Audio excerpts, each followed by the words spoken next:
If we compare German Mercedes and Japanese Toyota from the aspect of product testing,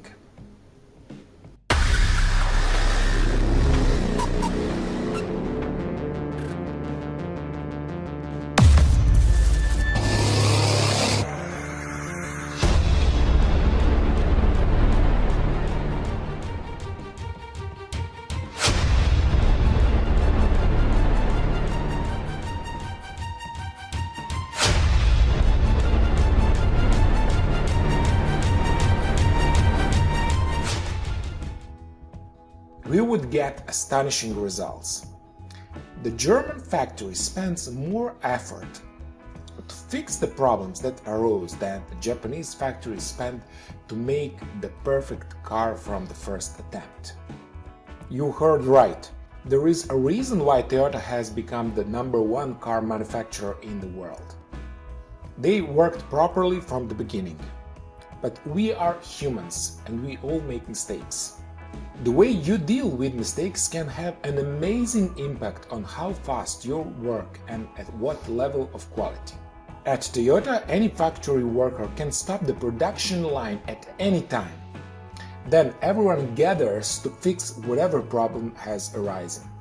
They solve problem once and it's all forever. The Germans do it differently. At the end of the production line stood dozens of people in white coats who solve all the problems. They view themselves not as a car manufacturer but as artists who create beautiful things. That's fine if you are making a few expensive handmade cars.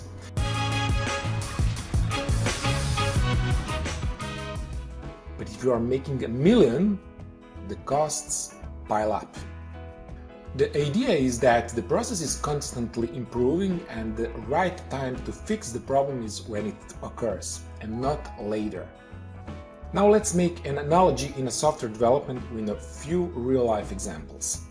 One day developers tried to integrate software code from one developer into the rest of the system and discovered a bug.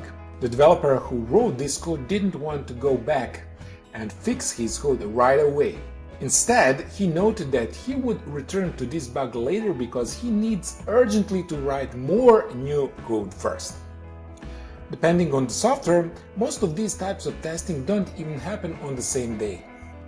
It can take weeks and months before the entire code is tested, and only then can problems be discovered.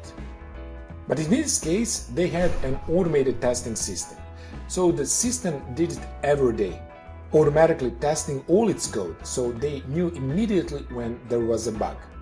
So they looked at the list of bugs and decided to analyze how much it takes to fix the bugs if they do it immediately, compared to the decision to fix it in a few weeks later. So what do you think was the difference here? It took 24 times longer. If the bug was fixed the same day it occurred, it took an hour to fix it. 3 weeks later, it took 24 hours. It doesn't matter if the bug was small, complicated, or simple. 3 weeks later, it always takes 24 times longer. As you might guess, every developer in that company soon had to test and fix their code on the same day. And if you are wondering why is this so? This is because the limitation of human mind. We can only remember a certain amount of information. We can concentrate only on one thing at a time. Debugging process becomes more difficult the more time passes, present a similar limitation. When you work on a project, you create a whole mental architecture around it. You know all the different reasons why something is done this way. And you have complicated construction in your head. Recreating that construction 2 or 3 weeks later is not easy. Because you need to remember all the factors you considered when making that decision. You need to recreate the thought process that led to that choice. You have to become your old self again. You have to pull yourself back in a mind that no longer exists. And it takes a time to do that. a lot of time. 24 times more than you would need to have solved the problem when it was discovered. So I'm sure that you've had experiences like this in your own business. So the main takeaway from this video is: do it right from the first attempt. When you make a mistake, and we all make mistakes, you should fix it as soon as possible. Because if you don't, you are the one who's going to suffer. Thank you for watching. If you want to know more information about testing process in Scrum, check out the first link in description. Bye!